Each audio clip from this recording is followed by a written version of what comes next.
for you.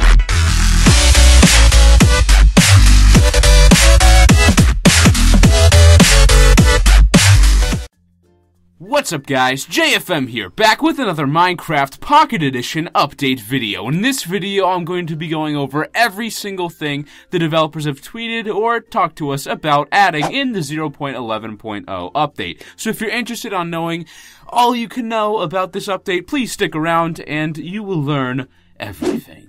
So let's go ahead and get started. The first thing the developers are adding into the update is fishing. Tommaso, one of the main developers, went ahead and tweeted out welcoming DarnGeek, the new Minecraft Pocket Edition developer, to the team, also letting us know that he is going to be working on fishing. And he has added, as you can see here, cooked fish, salmon, and cooked salmon. As you can see, he's in a furnace right now cooking up some salmon to eat on his own, so that is going to be pretty awesome. Unfortunately, we do not know if there will be other fish like pufferfish or anything like that, but chances are that is fairly likely. The next feature are a few new mobs. The new mobs consist of bats, ocelots, and cave spiders, which are absolutely awesome. Tommaso Cecchi went ahead and tweeted out a picture of some of the bats he's added. He has a spawn egg and a few bats in the cave he's walking through. And of course he had to tweet it out with the na bats kind of Batman theme song. I thought that was pretty funny. But moving on, we have cave spiders. We don't have any pictures besides one that we'll show later on, but of course, here are some tweets to confirm.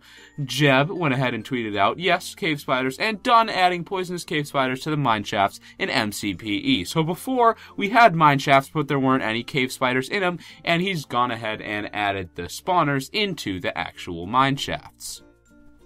Lastly, we know about ocelots, which could possibly be tameable. DarnGeek, the same guy who's working on fishing, was talking about, well, you know, you can't add ocelots until you can feed them with fish. So, it looks like after he's done with fish, he may be working on ocelots. Now, this isn't guaranteed, but it's something that we could definitely see as a possibility coming into 0.11.0. Next up, we have pressed dirt. Now, these are a series of pictures, and they all come from Jeb, who has tweeted them out. He's added this new road block, or pressed dirt block. It's a little bit like a tilled soil type of deal. It's a little bit lower than a normal block, but it's fun to walk on, unlike farmland, and it will get you to places a lot easier. Not really, it's just going to look pretty cool. Also, if you notice, in one of the pictures, he has a shovel in creative mode, so we may be able to see that in the future. And in this final picture, this was actually tweeted by Tommaso, he's showing that villages it's a possibility that villages could use these new blocks rather than gravel or dirt as the paths. So I thought that was pretty cool, and you guys can leave your feedback on that below. Next up, we have boats, and we have a lot of information about boats. They're going to be larger in size, require 5 logs instead of planks to create. They're going to require paddles, it can hold mobs, and it can hold more than one person, so 2 people or a mob and a person. It's all really cool. They're going to have different crafting recipes, whichever log you make them with. The boats will have different colors. It's all really cool. So I'll start going through the tweeted pictures here. The first picture is just a picture of the interface, which we've known about for a little while. The buttons on the bottom right will be the paddle buttons. The next picture, it shows a little bit of an interface, again from Tommaso. It shows the leaving the boat interface, where if you click on that, you'll obviously exit the boat. The next tweet doesn't have a picture, but it's just Tommaso saying it's you're going to have sprinting in the boat, but not on foot. Not necessarily sprinting, I'd imagine. I just think that boats, you'll have a different speed setting, or something of that nature. So that is pretty cool as well. Tommaso, once again with the boats, he is the developer of the boat, if you couldn't tell by all these tweets. But he's shown that he's finally gotten the 2-person boat to work. So as you can see, the wolf is sitting behind the Steve nicely there, and it all fits into place. But before that, he did go through a little bit of trials. Here we have a picture of him messing around with the pig, but as you can see, the pig is it's sort of in the middle of the boat, which is in the way of the actual player. So by putting the mob behind the player, it all works out. And then in this final picture with the boat, you can see there are the actual paddles, which have been added into the game, that are new compared to the other screenshots. There are also different color boats, mobs all over the place inside the boats, and it just looks like a fun time. So yeah, that is all the information we have on boats.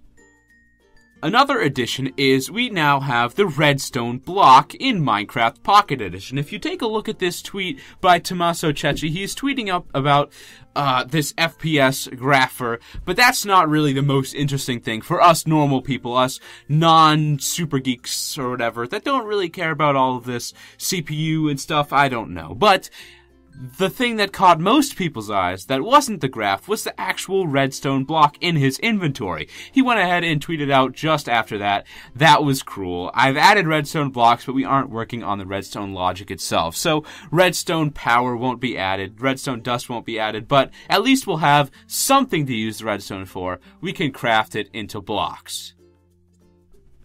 Some new information about messaging. Shoggy Cervantes, I'm assuming is how you pronounce it, is a new developer as well as Darn Geek, and he's started working on different messages. So he added death messages, which will be, for example, if you get killed by walking into a cactus, it will say, "Your username pricked by cactus to death," or drowning. He's going to add those different messages. He's also added a few different things to chat, where you can use colored, bold, or italic font in multiplayer, and here's a picture of that. That's how it works. As you can see, he's using different colors and all of that. Although he doesn't use italics, he says bold and italic will be added, so you could probably trust his judgment. Next up, we have skins coming to Minecraft Pocket Edition. I'm very, very excited for these skins. We're going to be able to have custom skins, the Steve skin, Alex, the new skin, the 3-pixel arm model skin, or skin packs. We can use our own custom skins. I want to clarify that. You can upload your own custom skins, but there will also be skin packs, the Steve and the Alex and the 3-pixel arm model. So here's a picture Johan tweeted out. It's just a picture of the new Alex skin, which is actually pretty cool. I definitely like it. And that is that for the skins. I'm very, very excited to see how that will work out in multiplayer. Another thing that was added was potion effects. It's really awesome to see this coming into the game. It's just a little bit of some new cool coding that I would like to see eventually, of course. Potions won't be added until the Nether is added, which is going to be a long time, but they have actually added the potion effects. As you can see in the first picture, this specific person has jump boost, speed, resistance, and poison all activated, as you can tell on the top right. And in the second picture, you can see the jump boost effect by itself in the effect menu, or GUI, whatever you want to call it.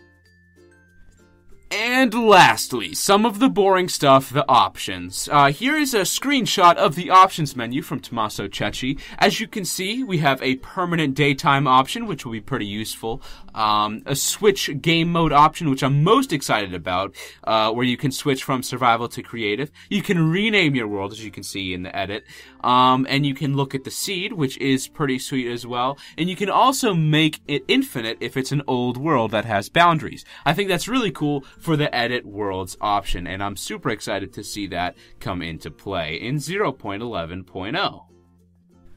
Alright guys, so that is a full recap of everything that's been added in the 0.11.0 update. I am very excited to see how this comes along, and I'm sure you guys are as well. So if you have any questions, any suggestions, leave all in the comment section. If you enjoyed the video, found it helpful, please leave a like below. I hope you guys did enjoy. I'll talk to you all later, and as always, stay frosty, my friends. Peace guys, see ya, bye-bye.